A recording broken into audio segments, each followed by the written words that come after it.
Shabbat Shalom. This week's video is sponsored in memory of Teresa Esther Bat Mazal and Rachamim ben Miriam HaKohen Tien Nishmatam B'Tzor HaChaim Began Eden Tien Menuchatam.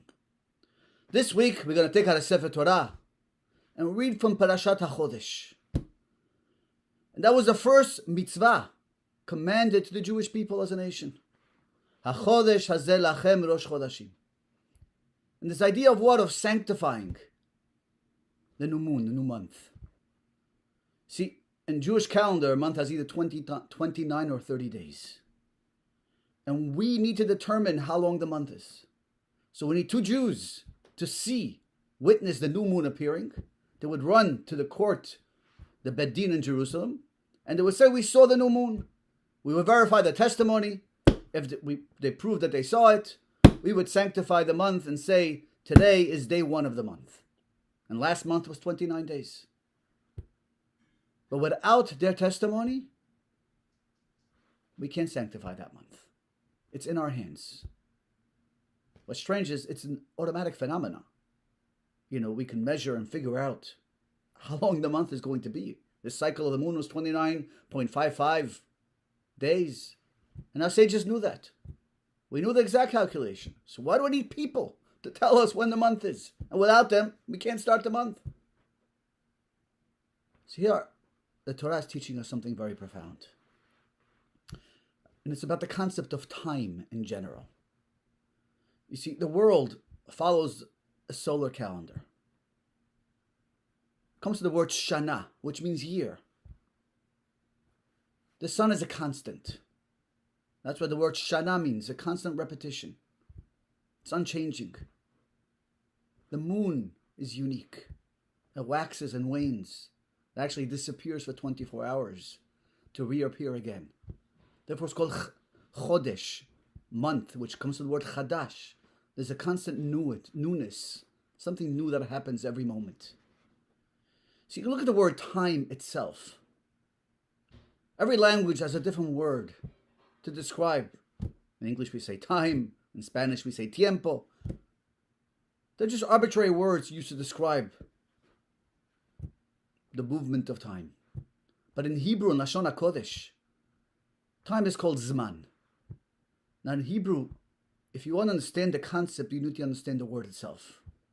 And the word zman comes from the word lezamen, which means to designate. If I have a Torah scroll, a parchment, and I say, I'm going to designate this parchment to write a Sefer Torah on it. According to those in the Talmud, the Hazmana Miltahi, this parchment now has sanctity, even though I have not yet written one letter. Because I prepared it, I designated it. For what? To write a Torah scroll, a Sefer Torah.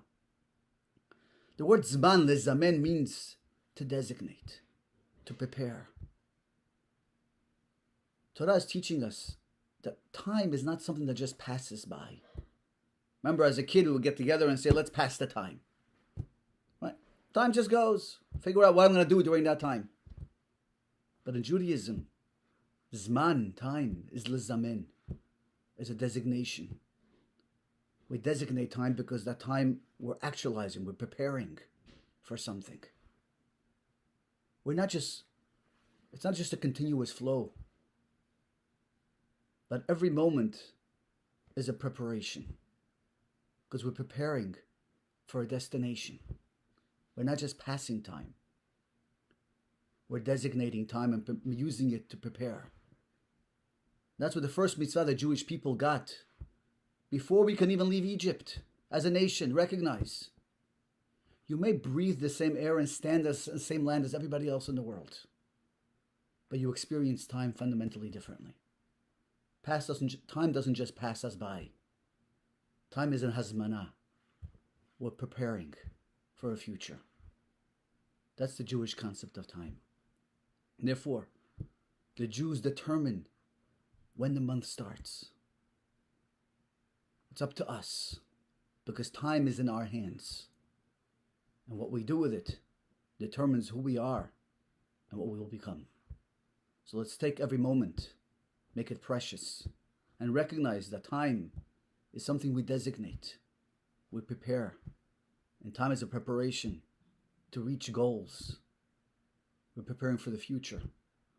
We're preparing ourselves to become great people and a great nation. Shabbat Shalom.